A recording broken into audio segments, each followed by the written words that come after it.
And now, Backstage Wife, the story of Mary Noble and what it means to be the wife of a famous star.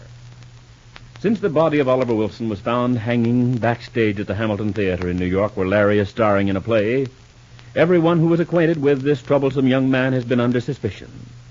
Although Sergeant Riley of the Homicide Division allowed them a few needed hours of rest, he has warned one and all that they must be available for questioning at any time. And right now, early afternoon of the next day, we find Rupert Barlow, wealthy backer of Larry's play, sitting in an uncarpeted room across a scarred oak desk from Sergeant Riley. At one end of the desk is a police stenographer with pad and pencil poised for action. And we hear... Well, Sergeant, I came in from Long Island just as soon as I could after you called me. Have you reached any important conclusions about the murder yet? Mr. Barlow, I make it a practice not to reach conclusions until all the background's fitted in. Oh, I see. You must be a very thorough man. Crime of murder can't be handled casually. Suspicion must be arrived at after thorough investigation. I agree. It's a function of the Homicide Division to locate people who have committed crimes. After that, the suspect is turned over to the criminal courts for trial. Why, yes, this is a very interesting discussion on jurisprudence, Sergeant Riley. But I'm wondering what it has to do with me. You asked me whether I'd reached any conclusion. Oh, in that case, permit me to retract the question. The fact is, Mr. Barlow, there aren't too many conclusions that present themselves in this case. Nearly everyone present last night might be said to be under suspicion. Not quite everyone, Sergeant Riley. No?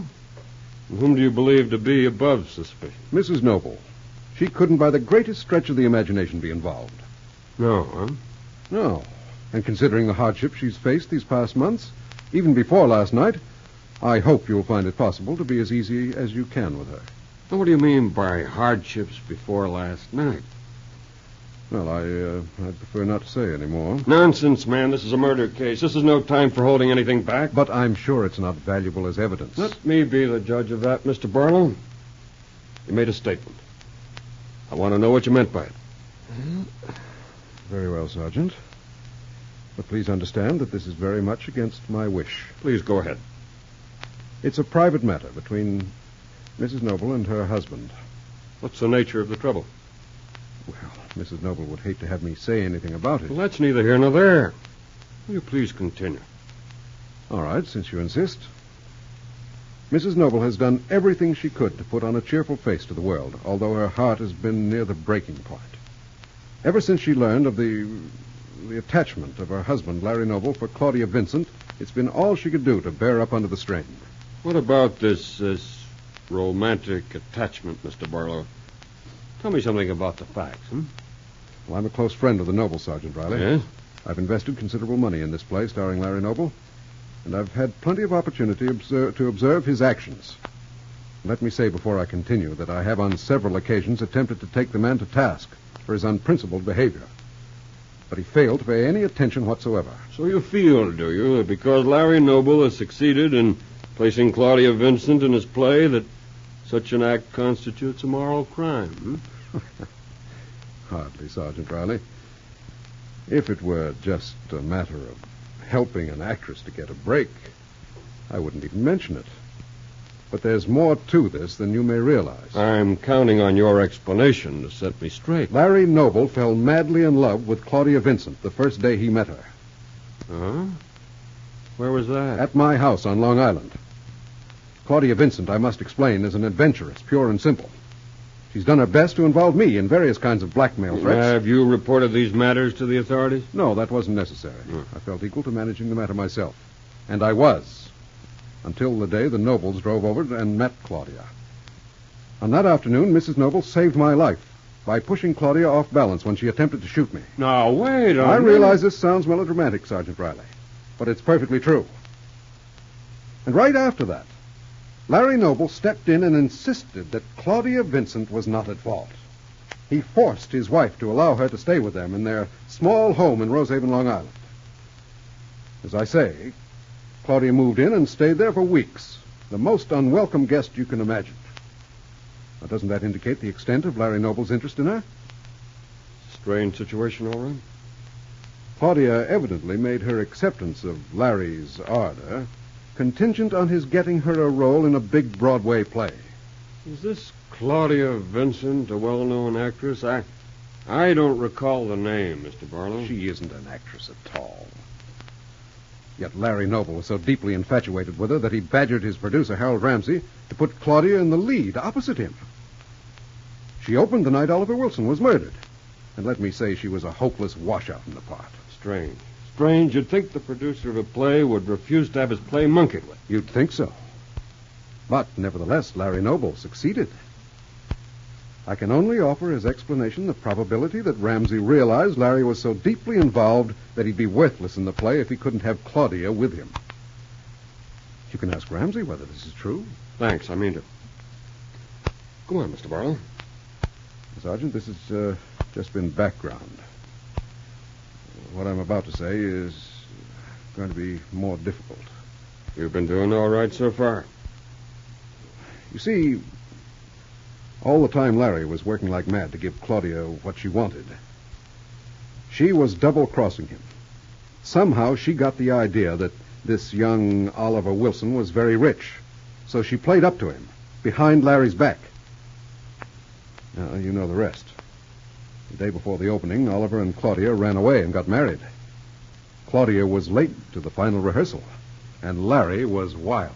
Yes, I can easily understand that. Then after he learned that Claudia had eloped with young Wilson, he must have lost his head. You can scarcely blame him when you think of what he sacrificed for her. In other words, Mr. Barlow, you're suggesting that it was Larry Noble who pulled this Wilson up to the wings with a rope around his neck, hmm? Well, I wouldn't think of making any charge, Sergeant Riley. I'm just giving you some facts as I know them. Yeah. Yeah, it is, of course. I see. Well, suppose you wait outside a minute, Mr. Barlow. I'd like to look over these notes. Certainly, Sergeant. I'm entirely at your service. Larry and Mary Noble have also come into New York at Sergeant Riley's request. And they're waiting to be called to his office. Meantime, we find them in the office of Harold Ramsey, the producer of Larry's play. And we hear... You should have been in touch with me when you first found out about the murder, Larry. It came as such a shock, Harold, that we didn't think about you. Besides, I don't know quite what you could have done about it. The man was already dead. I'm not thinking about the dead man. From all I gather, he's no great loss to the world. I'm thinking about the play. Mr. Ramsey, what effect do you think all this will have on the play? I don't see how we can keep it going, Mrs. Noble. Even if the police don't clamp down on us and make an arrest of someone in our cast, the fact remains that you'll all have to be free for questioning until the matter's cleared up. Yes, I suppose that's true.